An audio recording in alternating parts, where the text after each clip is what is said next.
நிறை கவர்தல் ஒரு முறை. அந்த முறைப்படி ஒரு மன்னன் இன்னொரு மன்னன், இப்ப நான் உங்கள்கிட்ட பேசுறது இலக்கியம், புரியுதா? அவன் போய் நிறை கவர்தல்ங்கிற முறையில ஒரு மன்னன் இன்னொரு மன்னன் சண்டை பிடிச்சா பசுக்களை ஓட்டிட்டு வந்துருவான். அதை அந்த அரசன் மீட்பு வேலை செய்வான். வரும்போது வேப்பம்பூ சூடுவான், வெற்றி அடைஞ்சா வாக சூடுவான். இது பண்டைய தமிழ் மரபு. அதுக்கு பேர் ஆநிறை கவர்தல்.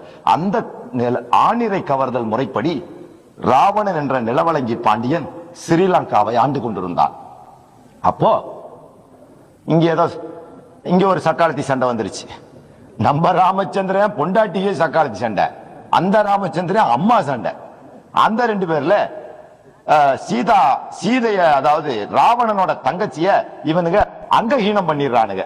யாரு? ரெண்டு சத்திரிய வீரர்கள், ஆரியர்கள், தமிழர்கள் அல்ல, ஆரியர்கள் அங்கஹீனம் பண்ணி விடுகிறார்கள். அந்த அங்கஹீனம் பண்ணனதனால் அவனுக்கு பாடம் புகட்ட நிறை கவர்தல் என்ற முறைப்படி அந்த நேரம் வனவாசம் செஞ்சு கொண்டிருந்த இவர்களிடம் எந்த ஆணிரையும் இல்லாதனால அந்த பெண்ணை கவர்ந்து சென்று அசோகவனத்தில் 12 ஆண்டுகள் பத்தினியாக வைத்திருந்தான் ஒருத்தர். இன்னைக்கு ஸ்டேஷனுக்குள்ள போயிட்டு பொம்பளை கருப்போட வெளியே வர முடியல.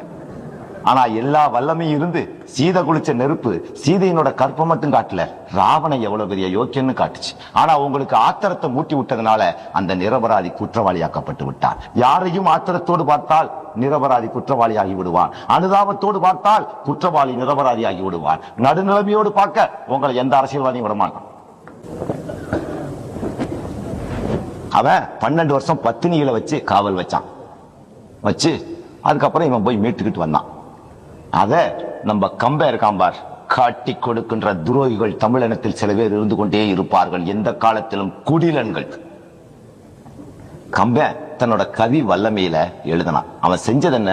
நிறை கவர்ந்தனா. என்னங்க, பிறன்மனை நோக்கினது குற்றம்னா அது ஒண்ணுதாங்க ராமன் மீது நீங்க சுமத்துற குற்றச்சாட்டு. ராவணன் மீது பிறன்மனை நோக்கினான். ஆனா அவன் தமிழ கற்பழிச்சான், அவளை கற்பழிக்கல. சீதை குளிச்ச யோகித நெருப்பு சீதையினோட கற்பை மட்டுமா காட்டுச்சு, ராவணனோட யோகிதையும் காட்டுச்சு. உனக்கு அந்த நேரத்துல அறிவுல ஏறல, அவனை குற்றவாளியாக்குனீங்க, ராட்சசன். நீங்க எப்படியோ போங்க, நல்லவனைத்தான் நீங்க எப்ப வாழ்த்தி இருக்கீங்க.